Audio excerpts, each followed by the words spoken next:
Bonjour à toutes et à tous, merci d'être avec nous pour ce nouveau numéro de Village Startup avec un décor un peu particulier puisque évidemment nous sommes ici à Vivatech sur le stand du Crédit Agricole et on est très heureux de vous retrouver. Salut Jérôme. Salut François, bonjour à tous. On ne pouvait pas rater cet événement bien sûr. En plus c'est une formidable concentration de start-up, alors on est complètement dans notre élément. On a fait notre marché. Ah bah oui, alors on va parler, écoutez, si vous regardez cette émission, vous allez pouvoir devenir un pianiste de haut niveau, j'espère, un sportif ça, c'était mon rêve. De haut niveau, Ouais, un peu et moins. puis allez, un client connecté de haut niveau aussi, Ça c'est pas plus mal. dans tes cordes. Ouais. Et est-ce que tu connais le maire de haut niveau, Fabrice Marcella? Bien sûr, il sera avec nous. Il sera là à la fin de ce Village Startup pour nous raconter un peu les coulisses de Vivatech. C'est un peu sa spécialité, c'est un peu notre Tintin des salons, en quelque sorte, Fabrice Marcella. Ça va lui plaire. Merci d'être là et bienvenue. Et c'est parti pour ce Village Startup.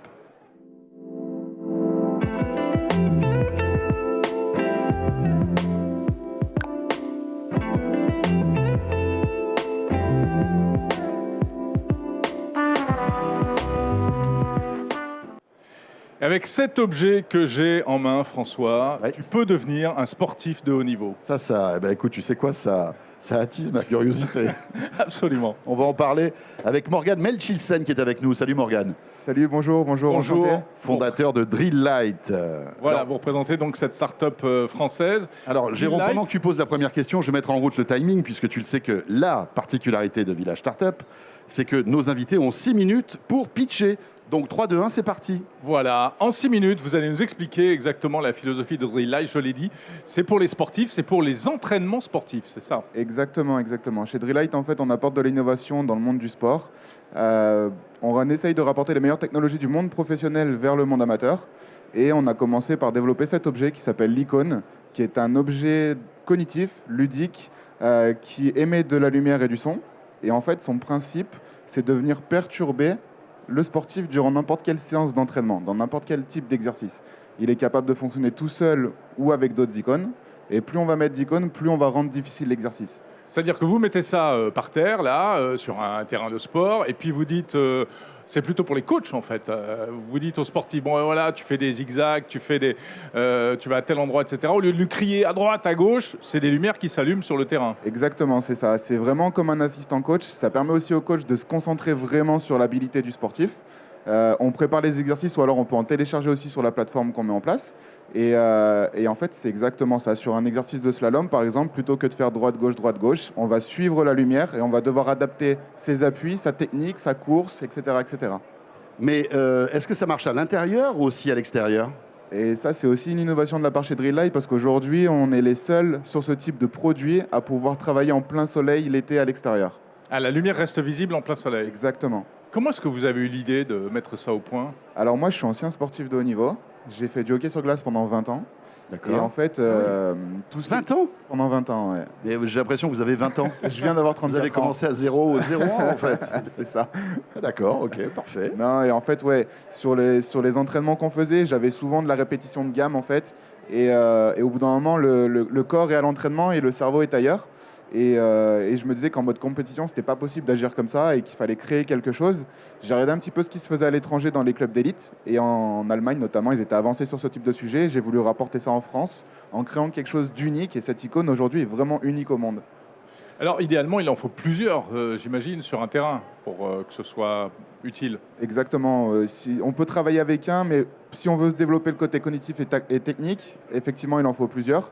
Et on parle de terrain, mais ce qu'on remarque aussi, c'est que c'est un produit qui intéresse de plus en plus aussi le monde médical, dans la réhabilitation, dans la rééducation des patients aussi. On l'a pu tester en hôpital et les effets sont vraiment top. Vous dites qu'il y a de la lumière, mais il y a aussi du son, c'est ça? Oui. Alors le son, c'est quoi? Alors aujourd'hui, le son, c'est de la musique ou c'est Jérôme qui dit « Allez, on y va, c'est parti, ne lâchez rien !» Comme ça, très motivant, hein, cela dit. Exactement, non mais aujourd'hui, le son, c'est un simple bip. On le teste aujourd'hui, on a différentes fréquences de bip qui peuvent envoyer différents signaux aux sportifs.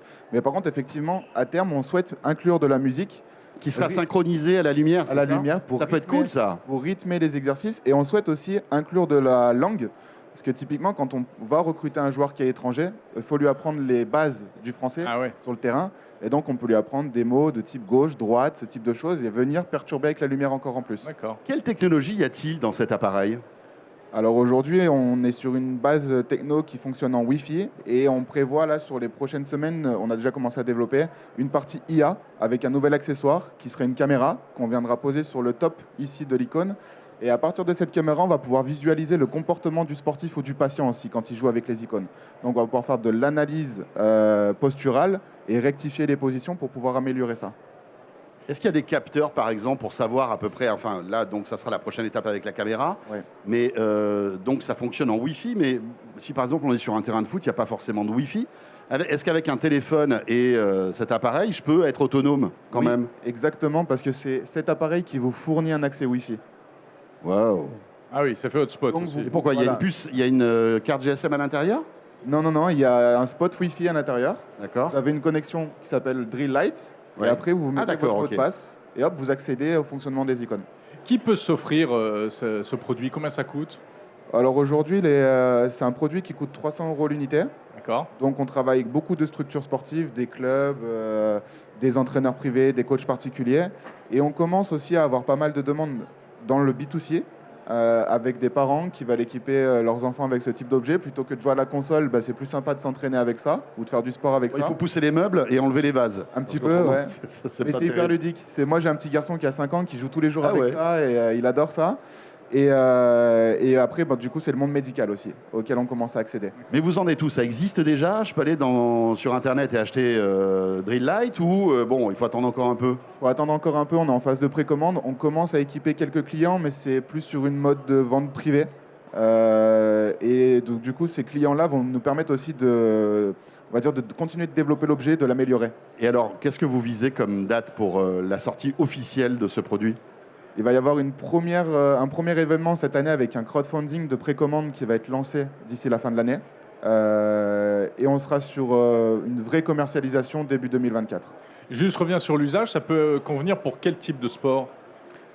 Alors sur les tests qu'on a fait et sur nos premiers clients, on a du football, on a du basketball, on a du rugby, on a du hockey. On a Donc du si on le met tennis. sur la glace, il glisse pas. Non, il glisse pas sur la glace. Il glisse pas. On a du tennis aussi. C'est un petit peu de tout en fait. C'est vraiment de tout.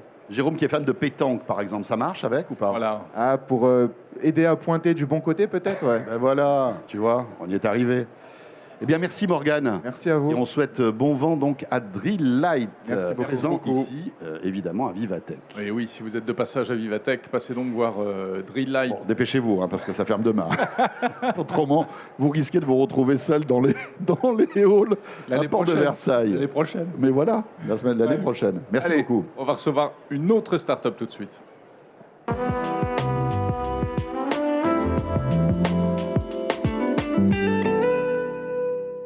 Une autre start-up pour encore une histoire de lumière, François. Oui, c'est vrai, mais lié à la musique. Bah oui. Tout comme la belle musique du générique de Village Startup qui a Formidable. changé il n'y a pas Tu l'as longtemps. très bien choisi. C'est vrai, ben, j'ai passé une semaine. Alors, nous accueillons maintenant Anthony Bittard, le fondateur de Piano LED. Bonjour Anthony. Bonjour Anthony. Merci Bonjour. d'être là au Village Startup. Vous savez comment ça fonctionne. 6 minutes pour eh bien, nous présenter votre produit. Et donc, on vous écoute. Allez, on Ça lance s'appelle tous les Piano. deux le chrono, donc là ça rigole pas. hein. Ah ouais, alors là, on est bon. Alors chez Piano LED, on développe le produit Piano LED Plus, qui est tout simple. C'est une bande LED qu'on vient déployer sur n'importe quel piano numérique pour le rendre intelligent, au sens où vous allez pouvoir apprendre vos morceaux favoris par guidage lumineux. Donc ça se compose d'un système, un petit boîtier qu'on pose sur le côté du piano, une bande LED et une application dédiée au système.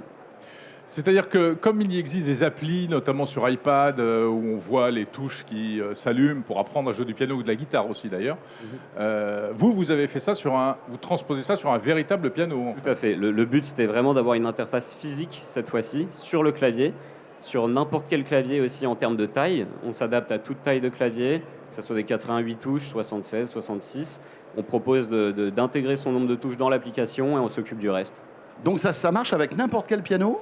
N'importe quel piano numérique. Il nous faut une entrée électrique. En fait, il faut qu'on puisse capter le signal électrique du piano.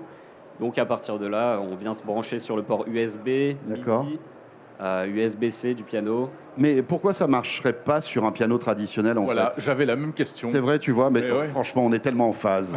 Parce qu'un piano traditionnel, donc ça marche à cordes frappées, Oui, des marteaux qui tapent sur les cordes. oui. Et tout le défi là est de capter le signal en ayant zéro latence en fait. On n'a pas le droit de se permettre Ah d'avoir bah oui. une quelconque latence dans ce type de système. C'est-à-dire, pour qu'on comprenne bien, ça ne se contente pas d'allumer les lumières des touches que vous devez frapper, mais ça récupère Exactement. la note. Il y a un signal entrant qui est la note que l'utilisateur D'accord. appuie et un signal sortant. Donc tant que j'ai pas appuyé sur la touche, la lumière suivante ne s'allume pas. Exactement, dans le mode apprentissage en tout cas. Parce qu'il y Ouais. a aussi un mode esthétique, là pour des pianistes plus confirmés, D'accord. où ils vont avoir vraiment toutes les options de lumière, Ah oui, c'est vrai que ça peut être très joli. voilà. On a des artistes, typiquement à la fête de la musique, qui vont l'utiliser. D'accord. Oui, parce Que que pour ça la déco. illumine en fait au rythme de la musique. Ça apporte une dimension visuelle à vos prestations musicales. D'accord. Mais on peut vraiment apprendre à jouer du piano avec ça? Complètement. En fait, on essaye, hein, on a beaucoup de bêta-testeurs qui essayent la bande LED régulièrement, un peu chaque jour, et on se rend compte de résultats vraiment très satisfaisants. Et à la fin, on peut même retirer la bande LED sur certains utilisateurs. Et D'accord. ils jouent le morceau sans la bande LED. Et la bande LED, donc, c'est quelque chose d'autocollant, c'est ça? C'est ça. On doit bien synchroniser sur toutes les touches. C'est ça. Donc on a plus de LED qu'il n'y a de touches. Comme ça, on peut l'aligner sur n'importe quelle taille de clavier, comme je Ok. vous disais. C'est souple, ça s'emballe très facilement, c'est amovible et c'est sécable aussi.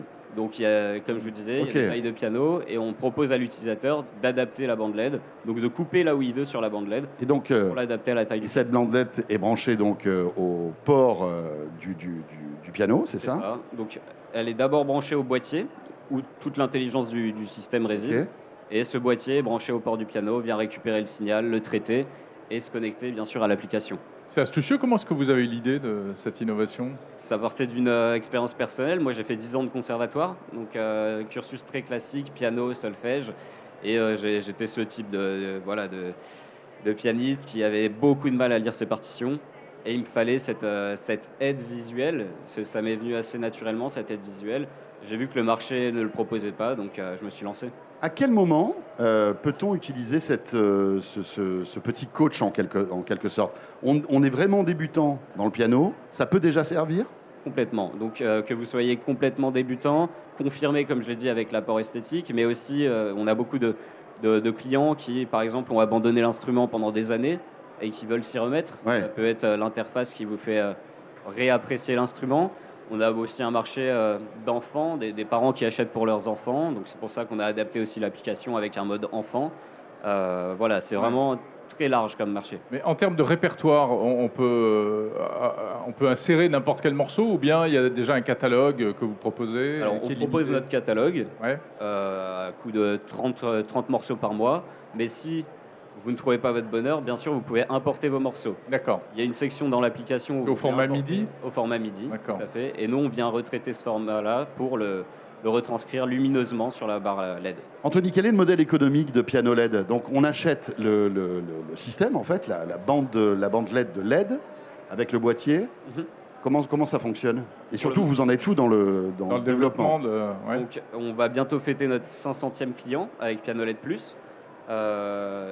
Le modèle, donc là, on était exclusivement en B2C. On vendait à travers notre plateforme pianoled.fr, donc sur Internet, dans le monde entier. Et là, on se développe. On a des bons de commande de magasins américains parce qu'on a été présent au CES. Ça nous a permis d'avoir des opportunités, d'accord. le CES de Las Vegas. Et ce qui nous a donné des opportunités avec des magasins sur place qui sont prêts à tester la solution. Les et à la portes vendre du marché américain s'ouvrent à vous. complètement. Ça n'existait pas. C'est ça qui est intéressant, c'est que le marché est assez vierge là-dessus. Il y a un marché Mais- potentiel important. Il y a beaucoup de gens qui souhaitent apprendre le piano, par exemple. Complètement. Ouais. En termes de chiffres, je dirais que c'est à 1,5 milliard, donc le marché du piano numérique. Ouais. On va arriver à 1,5 milliard dollars d'ici 2025. Donc le marché Oui. est relativement important. Robert, Et, dans 2 ans, vous êtes riche. Oui, dans 2 ans, vous rachetez Vivatech, c'est ça? non, c'est pas le but. C'est pas le but. Non, très bien. Ben voilà, ça s'appelle c'est tout le piano mal LED, qu'on c'est vous très souhaite. sympa. On peut avoir plus d'1 million de couleurs, tu te rends compte? C'est top, hein, Génial. franchement. Tout à fait, tout à fait. Eh bien, J'imagine merci la LED. Anthony. Merci à vous. Anthony Merci Bittard, beaucoup. donc fondateur de Piano LED. Merci. Jérôme, on poursuit dans un instant avec tiens, du click and collect. Ouais, on va parler shopping.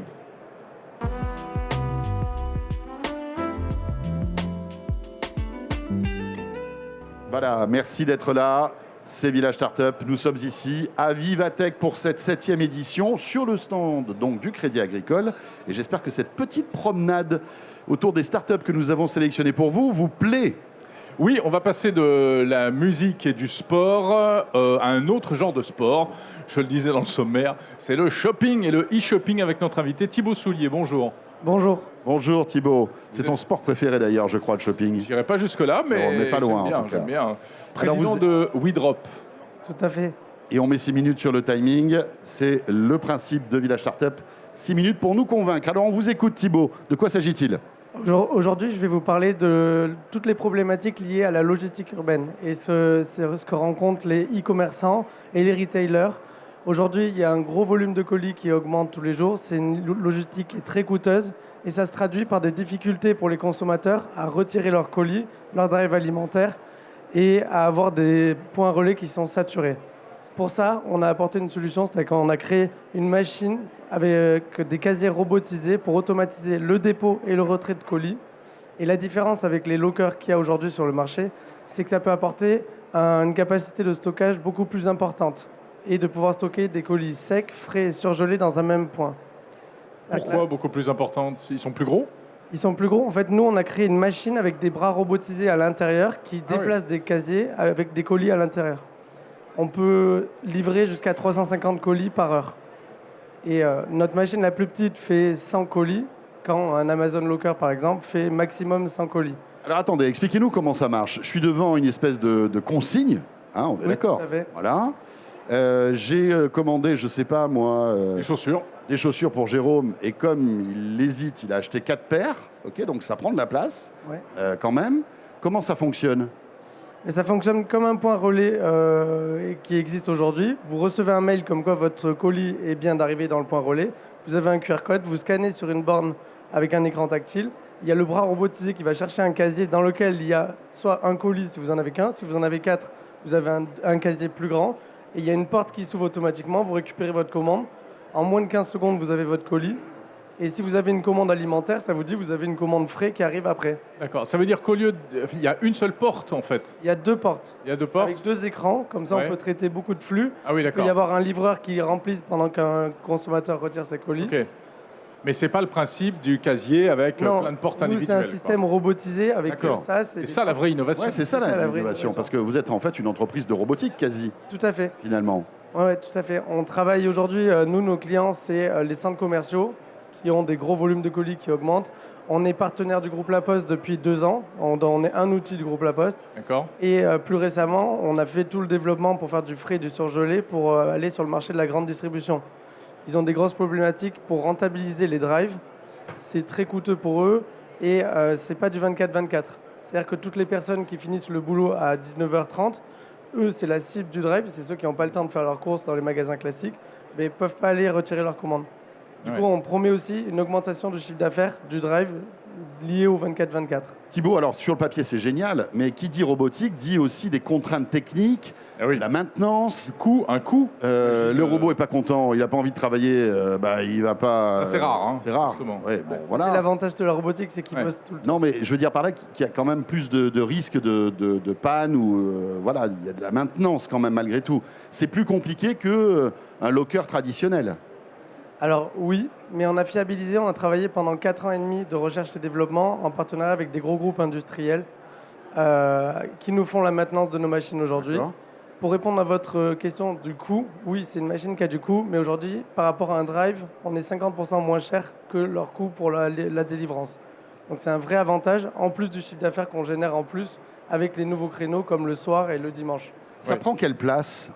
Ben, la machine la plus petite fait 2 mètres sur 2 mètres au sol. Et elle D'accord. fait entre 100 et 150 colis. Et ça peut aller sur 2 mètres jusqu'à 12 mètres de profondeur. Il faut imaginer un conteneur. Et vous voulez être toujours dans des lieux, on va dire, sécurisés, c'est-à-dire que, par exemple, dans un centre commercial ou dans un drive, où est-ce qu'on pourrait imaginer avoir ce type de choses, je sais pas moi, à côté Dans la d'une rue station-service, dans la rue Non, non, on peut envisager à la fois à l'intérieur et tout comme à l'extérieur. Sur un parking, là, avec la grande distribution, les machines seront mises sur les parkings pour accéder en voiture et pour que ce soit accessible 24-24. C'est tout l'avantage de notre machine. Ok. Alors En fait, vous êtes à c'est- Bordeaux, je crois, hein, c'est ça? Oui, tout à fait. Ouais, en fait, c'est la version high-tech et évoluée du locker de livraison. Ça, en fait, depuis 5 ans, il y a des lockers qui fleurissent un peu partout en France. Donc les consommateurs sont habitués à utiliser ce service. Mais aujourd'hui, les lockers, c'est jusqu'à 100 colis en stockage en simultané et ils sont souvent saturés. Ce qui fait que les livreurs doivent livrer plusieurs fois dans la journée. Et nous, on vient apporter de la capacité. Alors, vous en êtes où aujourd'hui? Parce que je crois que ça existe déjà, Oui, WeDrop. tout à fait. On a installé des premières machines début d'année dernière auprès de grands logisticiens, de la Poste et de gros centres commerciaux comme le Forum des Halles qui est tenu par Westfield à Paris. D'ailleurs, je vous invite à les retirer et essayer de retirer un colis. On a des super retours. On a la machine qui est hyper robuste. Elle a plusieurs centaines de colis tous les jours et ça fonctionne hyper Elle bien. s'en sort. Le bras ne s'en mêle pas les pinceaux. Et Non, ça marche vraiment Et très bien. Et quels sont vos clients, en fait? Vous travaillez avec quelles enseignes? les Westfield, les centres commerciaux Westfield du groupe Unibail, la Poste, FM Logistique et là plusieurs enseignes de la grande distribution. Mais comment je fais moi en tant que client? Je sais pas, je dis n'importe quoi, je commande sur Carrefour, par exemple. Oui. Voilà. Comment je fais pour choisir la destination et votre locker? Mais c'est comme aujourd'hui, ça existe. Il y a des drives piétons. Vous devez voir, je prends l'exemple de Leclerc, il y a plusieurs drives piétons à Paris. Vous choisissez en fonction de votre adresse que vous avez rentrée dans votre Je peux compte. tomber sur votre système. Tout à fait. En fait, c'est un point relais classique. Ok. C'est automatisé et au lieu Ouais. d'avoir marqué des horaires, vous avez 24-24. Parfait. Super. Et ben voilà, ça s'appelle Bravo. WeDrop. Merci Thibaut. Merci, Merci à beaucoup. vous. Et vous restez avec nous, on va terminer en beauté ce village startup. Oh Jérôme. là là, oui, car nous recevons tout de suite le maire du village qui s'est Oui. déplacé ici également à Vivatech, c'est Fabrice Marcella tout de suite.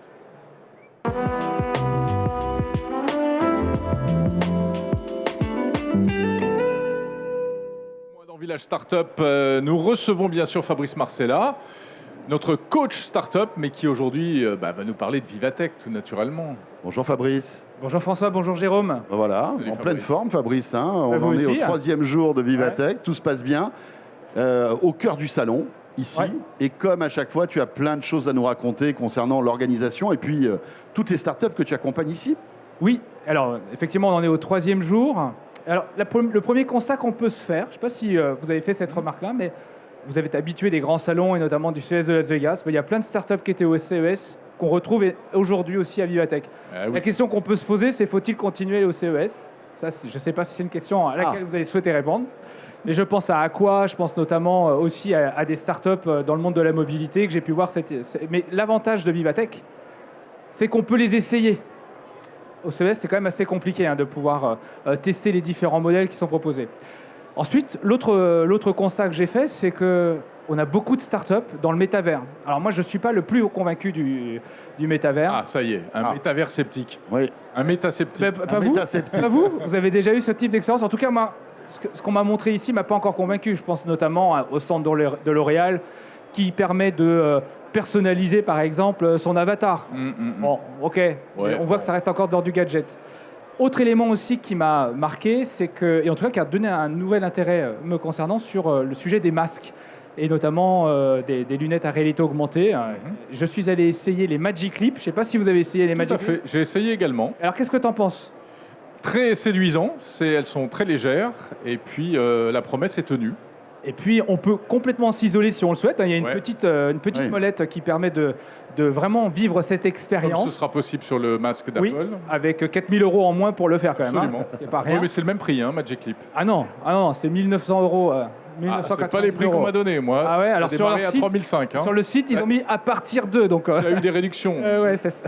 Ouais, en crois fait, qu'il y a que la à partir J'ai un de bande code promo, moi, si tu veux. 1900 €, t'as qu'un œil. Ouais, c'est ça.